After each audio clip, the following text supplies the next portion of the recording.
कपवा सब होगा बर्बाद, फेशियल में कपवा सब होगा बर्बाद। ओ मेरे ब्यूटी फेस को तुम करो न खराब, फेशियल में कपवा सब होगा बर्बाद, होगा बर्बाद। कि जदी ले ले हमार 18 के उम्र वाला के कमसीन, चल सनियर वाले को रंग के मशीन। जदी ले ले हमार पिचकारी के सवार, सालों भर रही जवानी तोहर जिंदाबाद, सालों भर रही जवानी तोहर जिंदाबाद, सालों भर रही जवानी तोहर जिंदाबाद, सालों भर रही जवानी तोहर जिंदाबाद।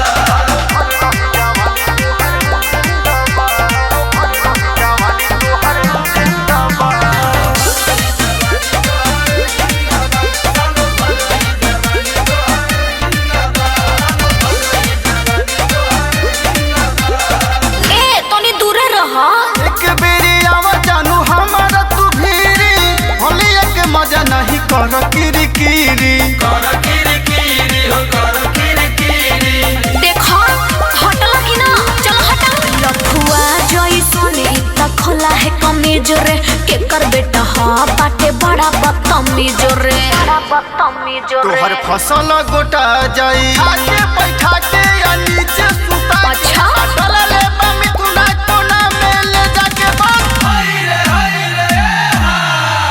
तोहर फसल गोटा जाई, मरला पखाद, सालों भर रही जवानी तोहर जिंदाबाद, सालों भर रही जवानी तोहर जिंदाबाद, सालों भर रही जवानी तोहर जिंदाबाद, सालों भर रही जवानी तोहर जिंदाबाद। ऐसन बात बा का?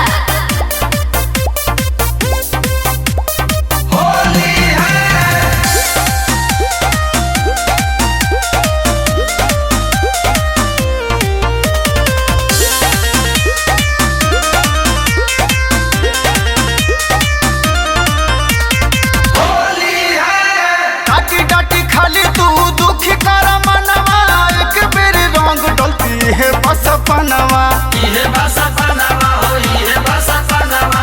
ओहो नहीं मानबो ना, नहीं मानबो तो दे हम छटल छटल गाड़ी, अनीति से मनोज करा भागे के तैयारी, भागे के तैयारी। लग जाही चस्का वाड़ी के चाही एकरा भर हाथ गिली, ऐसा लोकर के बोला चाबी कहाँ मिली। लग जाही चस्का डलवैला के बाद, सालों भर रही जवानी तोहर जिंदाबाद, सालों भर रही जवानी तोहर